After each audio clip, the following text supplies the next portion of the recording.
Dawkins begins chapter 8 by addressing accusations that he himself is a fundamentalist, and he attempts to distinguish his passion for evolution from religious fundamentalism. Mankani argues that this ironically mirrors what religious fundamentalists would say about their own beliefs. He points out that a theist who could make the same claims about religious truths being engrossingly fascinating and beautiful and express the same distress about atheists missing out on those truths. Mankani contends that while Dawkins claims he would change his mind with evidence, this only applies to evolution itself, not the existence of God.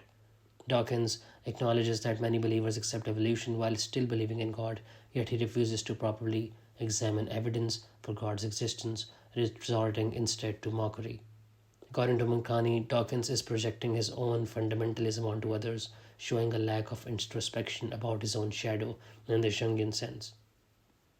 Mankani criticizes Dawkins' arguments about blasphemy laws, particularly his focus on Pakistan's laws, while failing to mention that such laws exist only in 5 to 6 out of 57 Muslim countries. Mankani provides context from a Pakistani religious scholar who explained that the death penalty for blasphemy is based on controversial writings by Ibn Taymiyyah, containing spurious traditions that don't meet authenticity standards for evaluating prophetic traditions. Mankani contrasts this with the Quran, which shows that Prophet Muhammad was subjected to insults but never took revenge, even when he had the power to do so. He cites verses showing that rather than retaliating against insults, the faithful were commanded to change their behavior to prevent conflict. The critique points out that Pakistan's blasphemy law was actually introduced by the British colonial government in 1860 and later expanded under General Ziaul Haq in 1986.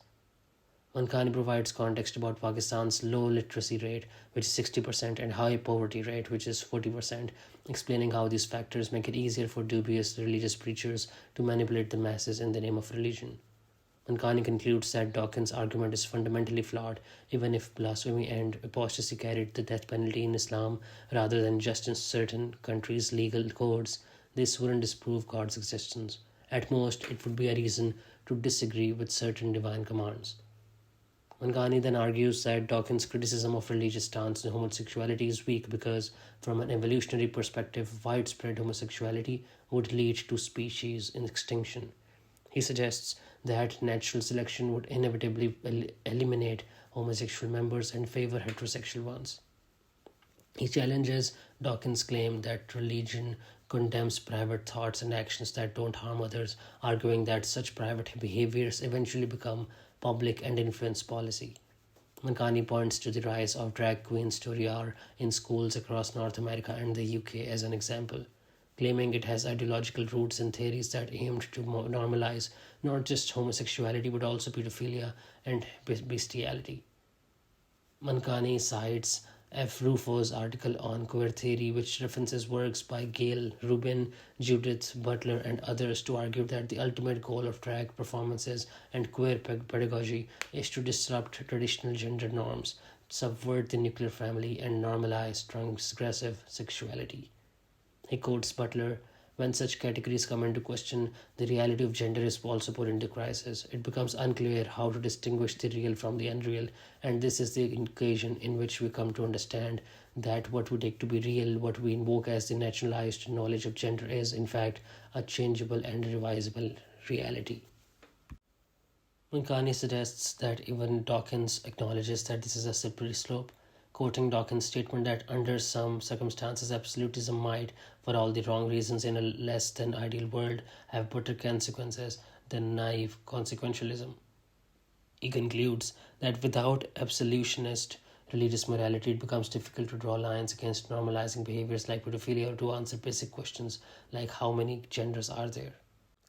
Mankani lastly critiques Dawkins' argument for legalizing abortion, which suggests that religious people who oppose abortion are inconsistent because they often support the death penalty. Mankani notes this observation is purely anecdotal and hence unscientific and doesn't address religious teachings against killing except in the course of justice. He suggests Dawkins makes no distinction between killing an innocent person and killing for justice, and that Dawkins' pro-choice stance seems primarily motivated by opposition to religious views rather than independent reasoning. As evidence, Mankani points to Dawkins' preposterous comparisons, such as equating opposition to abortion with opposition to rape, saying even resisting rape could be represented as murdering a potential baby. Mankani identifies Dawkins' core moral principle as the prevention of suffering, with Dawkins arguing that embryos suffer less than adults or animals in slaughterhouses. However, Mankani notes that Dawkins himself admits suffering is hard to measure. The critique concludes by questioning why Dawkins prioritizes preventing suffering above all else, even if it means accepting the collapse of family values, normalization of transgressive sexuality, or even cannibalism.